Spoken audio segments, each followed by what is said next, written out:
YouTube, I'm Candice Moll, bringing you some Australian accent tips. Today I'm going to focus on general Australian phrases. So these are common phrases. Every single one of these I use. Again, I live in the United States now, and so I often have to catch it before it comes out of my mouth, or I'll be stuck there explaining myself for way too long, or I will only use these when I'm really back into the swing of my Australian speech and I'm talking with Australian friends. So I'm going to bring you 15 general slang phrases that are used commonly in Australia, just in case you decide to visit Australia, if you currently live there, maybe English is your second language, or if you have a new Australian friend and you can't understand a word they're saying. Also for Australians who are traveling.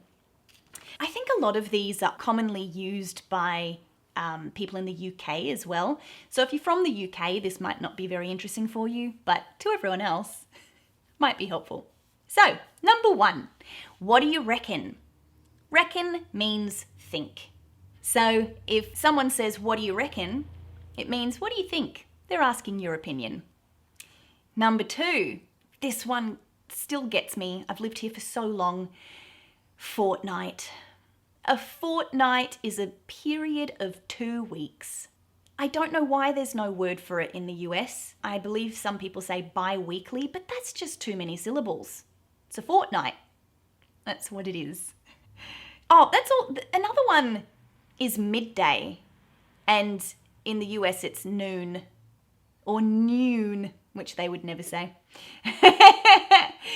We say midday. So the word noon still sounds weird to my ear. Number 3, pull your head in. If somebody tells you to pull your head in, it kind of means get it together. So if you're acting in a way that is unacceptable, it will often be used by like a parent or a school teacher to a teenager who's acting out of line, and they'll go, pull your head in, meaning please stop acting out or acting poorly. Yeah, pull your head in. Number 4, I was just reminded of this one recently. My Kiwi friend, Morgan, hi Morgsy, she uses this on a regular basis. I haven't used this since I was in primary school maybe. If you are out of breath because you've been running, you might say that you're puffed out, or I'm puffed. It means that you've run out of breath. I think it's quite cute. That's why I included it. Number 5, nut it out. If you need to nut something out, it means you need to figure it out.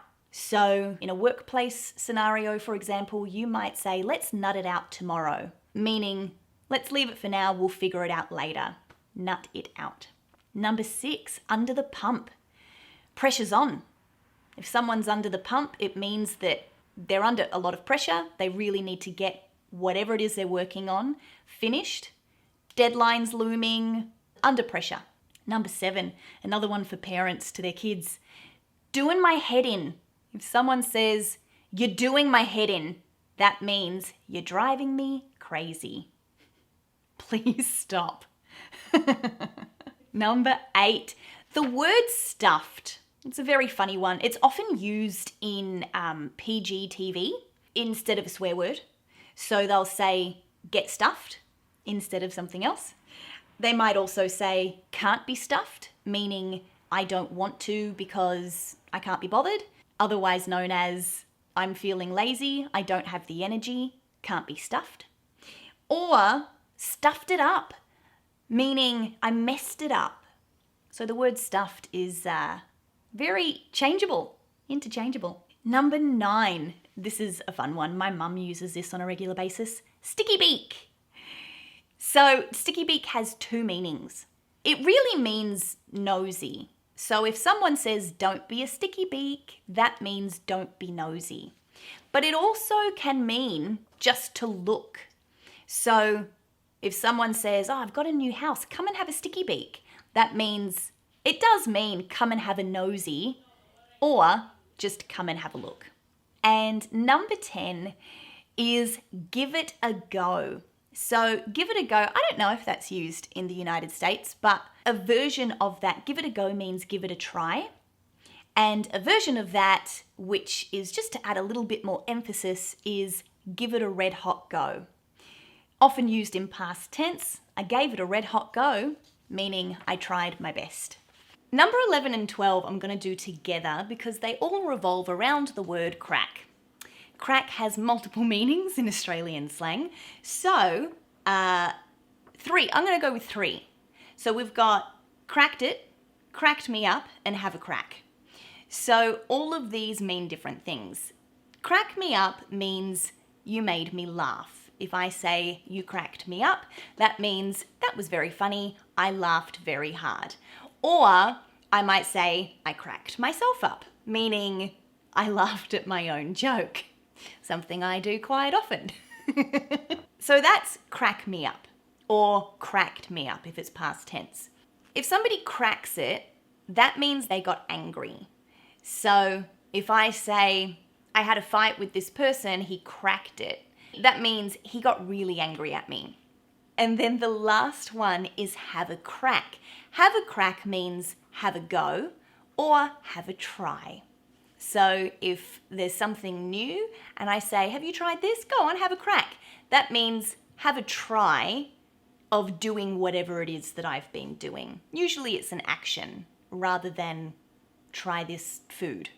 So have a crack, have a try. So that takes me to number 13. I have had comments on my videos about this phrase that I use on a regular basis.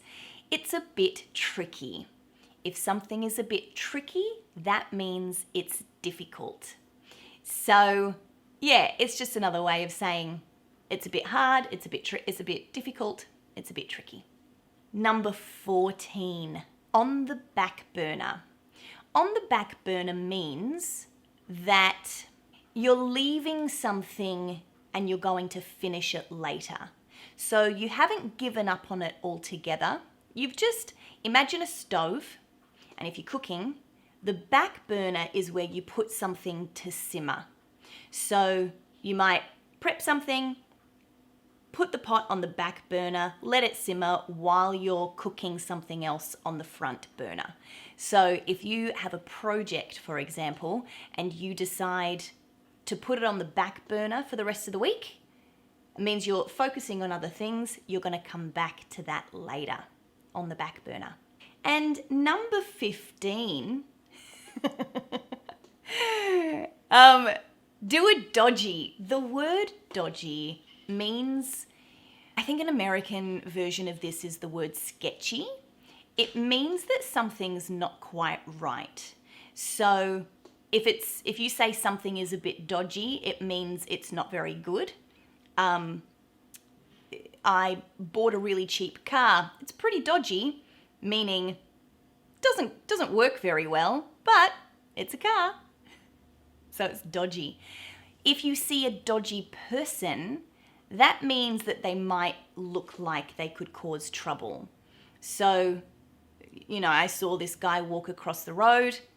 He was a bit dodgy, so I kept my distance.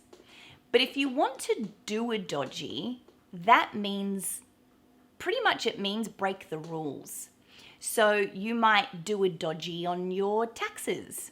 If you're breaking the rules and you're breaking the law, you could say she did a dodgy on her taxes. It can mean big things or it can mean really small things. Something that's really common in Australian speech is to minimize everything. So you could say someone's committed major fraud. Someone might say, oh, well, he did a bit of a dodgy, but it could be this really massive thing. But it could also be, oh, I cheated on my spelling test. Oh, I did a bit of a dodgy. Looked at my phone. Just note that the phrase is do a dodgy and not bust a dodgy, which my lovely husband said the other day. He's American, and I laughed at him. Good try, babe. Good try. So, there you have it. 15 general slang phrases for you. There are so many. I've chosen these 15 for this first general slang segment because these are the ones that I use the most, but I've got so many on the back burner. So there'll be more coming. Okay, bye.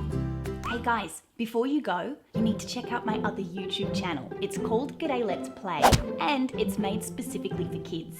So if you have preschoolers in the house, click on over to G'day Let's Play, plop them in front of it, and it might result in them speaking with an Australian accent. Or if English is your second language, or you just want a new and fun way to practice your Australian dialect, watching kids programming is a really, really good way to practice. Also, it would help me out if you clicked subscribe on the G'day Let's Play YouTube channel, because I really need some more subscribers. Okay?